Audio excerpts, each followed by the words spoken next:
ನಾವು ನಿರಂತರ ಜ್ಯೋತಿ ಕಾರ್ಯಕ್ರಮ ಕೊಡ್ತಾ ಇರೋದು. ಯಾವುದು ಗ್ರಾಮತಾಣ ಇದೆ, ಇಂಡಸ್ಟ್ರಿ ಇದೆ, ಈ ಕುಡಿಯೋ ನೀರಿನ ಇದಕ್ಕೋಸ್ಕರವಾಗಿ ಮಾಡ್ತಾ ಇದ್ದೀವಿ.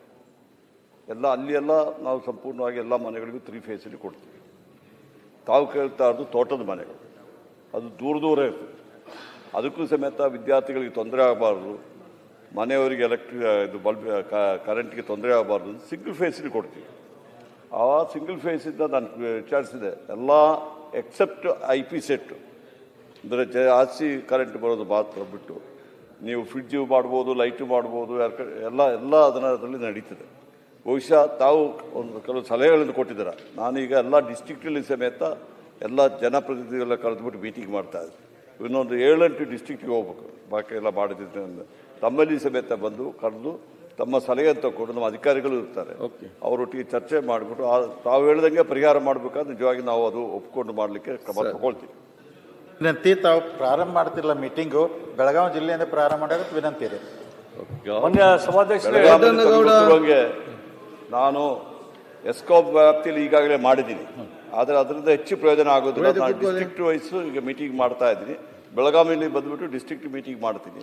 ಆದರೆ ಈಗಾಗಲೇ ಆದೇಶ ಕೊಟ್ಟಿದ್ದೀನಿ, ಯಾವುದು ಈ ಸಿಂಗಲ್ ಫೇಸಲ್ಲಿ ಎಲ್ಲ ತೋಟದ ಮನೆಗಳಿಗೂ ಸಮೇತ ಕರೆಂಟ್ ಕೊಡಿದ್ದಿಟ್ಬಿಟ್ಟು ಅದು ರಾತ್ರಿ 6 ಗಂಟೆಯಿಂದ ಬೆಳಗ್ಗೆ 6 ಗಂಟೆ ತನಕ, ಬಾಕಿ ಸಮಯದಲ್ಲಿ IP ಸೆಟ್ಟಲ್ಲಿ ಕರೆಂಟ್ ಬರ್ತದೆ. ಆ ಥರ ವ್ಯವಸ್ಥೆ ಮಾಡಕ್ಕೆ ಹೇಳ್ಬಿಡಿ ಸಚಿವರೇ. ಅವಶ್ಯಕತೆ ಇರುವಂತ ಸರ್, ಬೆಳಗಾವಿ ಜಿಲ್ಲೆಯಲ್ಲಿ ವಿಶೇಷವಾಗಿ ಕಬ್ಬಿನ ತೋಟಗಳಲ್ಲಿ ಸನ್ಮಾನ್ಯ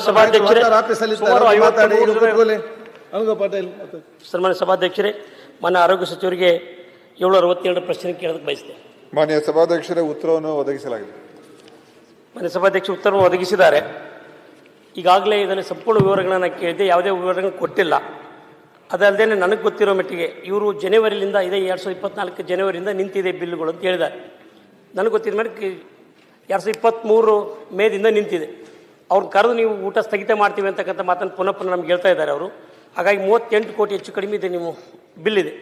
ಅದನ್ನು ಯಾವಾಗ ತಾವು ಪರಿಹರಿಸ್ತಿರಂತಕ್ಕಂಥದ್ದು ಒಂದು, ಅದರಲ್ಲಿ ಸಂಪೂರ್ಣ ಮಾಹಿತಿ ಕೂಡ ಬಂದಿಲ್ಲ. ಇದು ನಾನು ಕೇಳಿದೆ, ನಮ್ಮ ಜಿಲ್ಲೆಯಿಂದ ಕೂಡ ಸಂಪೂರ್ಣ ಮಾಹಿತಿ ನನಗೆ ಬಂದಿಲ್ಲ. ಯಾಕೆ ನೀವು ಕಳಿಸಿಲ್ಲ ಅಂತ ನಾನು ಕೇಳಿದೆ. ಇಲ್ಲ, ನಮ್ಗೆ ಯಾವುದೇ ಇದನ್ನು ಬಂದಿಲ್ಲ, ನಮಗೆ ಪ್ರಶ್ನೆನೇ ಬಂದಿಲ್ಲ ಅಂತಕ್ಕಂಥ ಮಾತೇನೆ. ಅಂದರೆ ಸರಿಯಾದ ಮಾಹಿತಿ ಇಲ್ಲಿಂದ ಹೋಗಿಲ್ಲ. ಇದು ನಮ್ಮ ಜಿಲ್ಲೆಗೂ ಕೂಡ ಕೇಳಿದೆ, ಅದಕ್ಕೆ ಸಂಪೂರ್ಣವಾದ ಮಾಹಿತಿ ಇಲ್ಲ. ದಯವಿಟ್ಟು ತರಿಸ್ಕೊಂಡು ಕೊಡಬೇಕು. ಜೊತೆಗೆ ಇಲ್ಲದೆ ಇದ್ರೆ ಅವರು ಬಡ ರೋಗಿಗಳಿಗೆ ಅನ್ಯಾಯ ಆಗ್ತದೆ. ದಯವಿಟ್ಟು ಅದ್ರ ಬಗ್ಗೆ ತಾವು ಕ್ರಮ. ಅದ್ರ ಜೊತೆಗೆ ಮಾನ್ಯ ಸಚಿವರೇ, ಕರೆಂಟ್ ಬಿಲ್ಲನ್ನು ಕೂಡ ಕಟ್ಟಿಲ್ಲ. ಹಾಸ್ಪಿಟಲ್ ಸುಮಾರು 50 ಲಕ್ಷ, ನಮ್ಮ ತಾಲೂಕಾ ಹಾಸ್ಪಿಟಲ್ 50 ಲಕ್ಷ ರೂಪಾಯಿ ಬಿಲ್ ಇದೆ, ಅದನ್ನು ಕೂಡ ಕಟ್ಟಿಲ್ಲ. ಅದು KBRಗೆ ಈಗಾಗಲೇ 2-3 ಸಲ ಅವರಿಗೆ ನೋಟಿಸನ್ನು ಕೂಡ ಕೊಟ್ಟಿದ್ದಾರೆ. ನೀವು ಕೊಟ್ಟಿದ್ರೆ ನಾವು ಕಟ್ ಮಾಡ್ತೀವಿ ಅಂತ. ನಾವು ಜನರೇಟರ್ ಚಾಲು ಮಾಡಿದರೆ ಒಂದು ತಾಸಿಗೆ 20 ಲೀಟರ್ ಹೆಚ್ಚು ಕಡಿಮೆ ಹೋಗುತ್ತೆ ಅಂತ ಹೇಳ್ತಾರೆ ಅವರು. ಹಾಗಾಗಿ ಅದು ಕೂಡ ತೊಂದರೆ. ದಯವಿಟ್ಟು ಅದು ಪರಿಹಾರ ಮಾಡಬೇಕು ಅಂತ ನಾನು ವಿನಂತಿ ಮಾಡ್ತೇನೆ. ಮಾನ್ಯ ಸಭಾಧ್ಯಕ್ಷರೇ, ಮಾನ್ಯ ದೊಡ್ಡನಗೌಡರು ಏನು ಪ್ರಸ್ತಾಪ ಮಾಡಿದ್ದಾರೆ, ಅದು ಏನು ಬಾಕಿ ಇರುವಂಥ ಬಿಲ್ ಏನಿದೆ ಅದನ್ನು ಈಗಾಗಲೇ ನಾವು ನಮ್ಮ ಗಮನದಲ್ಲೂ ಕೂಡ ಇದೆ. ಈ ಒಂದು ವರ್ಷದಲ್ಲಿ ಅದನ್ನು ನಾವು ಮರು ಹೊಂದಾಣಿಕೆ ಮಾಡ್ಕೊಂಡು ಅದನ್ನು ಆ ಬಿಲ್ಲನ್ನು ಪಾವತಿ ಮಾಡ್ತಕ್ಕಂಥದ್ದು ಕೂಡ ನಮ್ಮ ಕ್ರಮ ತಗೊಳ್ತಾ ಇದ್ದೀವಿ. ಇದೇನಾಗಿದೆ, ಪ್ರತಿ ವರ್ಷ ಇದು ಹೀಗೆ ನಡ್ಕೊಂಡು ಬಂದಿರೋದು. ಎಲ್ಲೂ ಕೂಡ ಏನು ನಾವು ಈ ಬ್ರೆಡ್ಡು ಹಾಲು ಏನು ಊಟ ಕೊಡ್ತಕ್ಕಂಥದ್ದು ಇದೆ ಎಲ್ಲೂ ನಿಂತಿಲ್ಲ ಮಾನ್ಯ ಸಭಾಧ್ಯಕ್ಷರೇ, ಎಲ್ಲ ನಡೀತಾ ಇದೆ. ಅದು ಅವರಿಗೆ ವರ್ಷಕ್ಕೊಮ್ಮೆ, ವರ್ಷಕ್ಕೆ 2 ಬಾರಿ ಅವರಿಗೆ ಬಿಲ್ ಪಾವತಿ ಆಗ್ತದೆ. ಅದು ಪ್ರತಿ ವರ್ಷವೂ ಕೂಡ ಇದೇ ಥರ ನಡ್ಕೊಂಡು ಬರ್ತಾ ಇದೆ. ಅದು ಮುಂದಿನ ವರ್ಷಕ್ಕೆ ಹಿಂದಿನ ವರ್ಷದ ಬಿಲ್ ಕ್ಯಾರಿ ಫಾರ್ವರ್ಡ್ ಆಗ್ತಾ ಇದೆ. ಅದಕ್ಕೆ ಈ ವರ್ಷ ನಾವು ಅದನ್ನು ಏನು ರಿಅಪ್ರೋಪ್ರಿಯೇಟ್ ಮಾಡಿ ಈ ವರ್ಷದ ಅಮೌಂಟನ್ನು ಈ ವರ್ಷನೇ ಅದನ್ನು ಸಂಪೂರ್ಣವಾಗಿ ಬರ್ಸ್ತಕ್ಕಂಥದ್ದಕ್ಕೆ ಕ್ರಮ ತಗೊಳ್ತಾ ಇದ್ದೀವಿ. ಬರೋ ವರ್ಷಕ್ಕೆ ಮಾತ್ರ ಇಟ್ಕೋಬೇಕು ಅಂತ ಕೂಡ ಮಾಡ್ತಾ ಇದ್ದೀವಿ. ಸೊ ಬಾಕಿ ಬಿಲ್ಲನ್ನು ನಾವು ಖಂಡಿತವಾಗಿ ಈಗಾಗಲೇ ಆರ್ಥಿಕ ಇಲಾಖೆಗೆ ಬರೆದಾಗಿದೆ. ನಮ್ಮ ಹಣದಲ್ಲೇ ಸೇವಿಂಗ್ಸಲ್ಲೇ ನಮ್ಮಲ್ಲಿ ಬರುವ ಹೊಂದಾಣಿಕೆ ಮಾಡ್ತಕ್ಕಂಥ ನಮಗೆ ಅವಕಾಶ ಇದೆ. ಅದಕ್ಕೆ ಆರ್ಥಿಕ ಇಲಾಖೆ ಹಣ ನಮಗೇನು ಬೇಕಾಗಿಲ್ಲ, ಮರು ಹೊಂದಾಣಿಕೆ ಮಾಡ್ಕೊಂಡು ನಾವು ಪೇಮೆಂಟನ್ನು ಮಾಡ್ತೀವಿ. ಯಾವಾಗಂತ ದಯವಿಟ್ಟು ಅದೇ ಇನ್ನೇನು ಬಹುಶಃ 1 ತಿಂಗಳಲ್ಲಿ, ಜನವರಿ ತಿಂಗಳಲ್ಲಿ ನಾವು ಮಾಡ್ಬೋದು. Nagaraj BM ಶ್ರೀಗೋಪಾಲ್, Sharath Bachegowda sir.